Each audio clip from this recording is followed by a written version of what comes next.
One thing I would tell them is there's no more important work you can be doing and no more fulfilling work you could be doing. The really important thing to kind of cultivate is your own curiosity. That there's so much to learn. There's like horizontally and also just from a depth perspective, that I would encourage them to learn as much as they can, and to value the contribution they're making, like that you are part of the democratic process. You join the public service today, and therefore you bring skills that were not there before. And you bring a view of the world that was not there before. And you will be the architect of a profound realignment. You will have to think about how do we bring together economic prosperity, social solidarity, and the capacity to preserve the life-staying power of the planet. Not one or the other working in isolation. You will have to be the architect of how they come together in all aspects of the work of government in society. Public service in particular is a place where you can at times in your career very early have very significant impact. But one of the unique things is that as you work your way through the organization, and that doesn't necessarily mean up, but as you deepen your knowledge and expertise, you may decide that you want to stay focused in a particular subject area. The breadth and scope of the influence you can have in the public service rivals anything you can have in any other occupation. And so I think it's about understanding, and it's not for everybody, but understanding that if you really want to have profound impact, positive impact on the lives of Canadians, there's no better place to work. If anybody tells you that you can plan your career out to the end, walk away from a conversation. If you told me at the beginning when I was a PM1 on the downtown east side of Vancouver that I was going to finish my career as a PM3, I would have thought, okay, that's just the way it is, and let's have a great time doing it, and I would have. If you told me that I'd make a director one day, I wouldn't have believed you. If you'd talked to me about being a director general, I would have walked away and not listened to anything else. And if you'd said I was going to be an ADM or a deputy, I probably would have wondered what you'd had for lunch. But a lot of that came from taking on the unexpected, just being in the position where there was something interesting that came up and following it and just taking it where it went. I think if you follow the work that is interesting, that is different, that other people aren't necessarily trying to do, you will by definition have a very successful career. Well, I'll put my caveat by saying be careful what words of wisdom you listen to from people like me. But I would say I don't think it's changed, that there are still a huge array of interesting, challenging jobs to do. And if the first one you get is not as interesting and challenging as you want, look around, you'll probably find some others. I guess the other thing I would say is be ready to take a chance. Trust a bit your gut instinct, but don't be afraid to take some leaps of faith. Because there are some interesting things out there that you may not know and may not have thought of before you try them out. I think my answer would be understand what the institution is fundamentally about and what it's responsible and accountable for, whether you're doing operations, whether you're doing communications, whether you're doing policy work.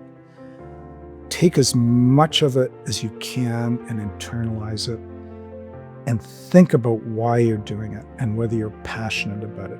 Because if you're not, you may as well be somewhere else. Probably 2 or 3 things. The first is that it offers a remarkable experience, a remarkable life experience.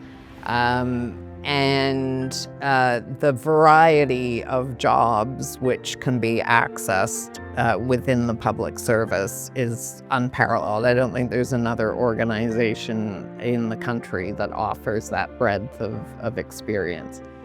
The second thing is, and I know it's extremely difficult with the speed at which things move, But it is really important to make sure that recommendations and advice that we give has a solid foundation.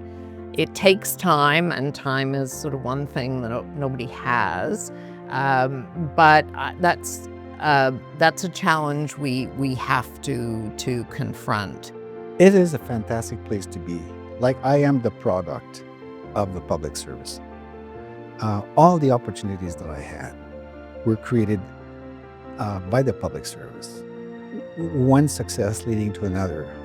Just putting your head down, working hard, people eventually recognize you. It worked for me, and I had this strong bias that the public sector was far better than the private sector, but really didn't know what I was talking about.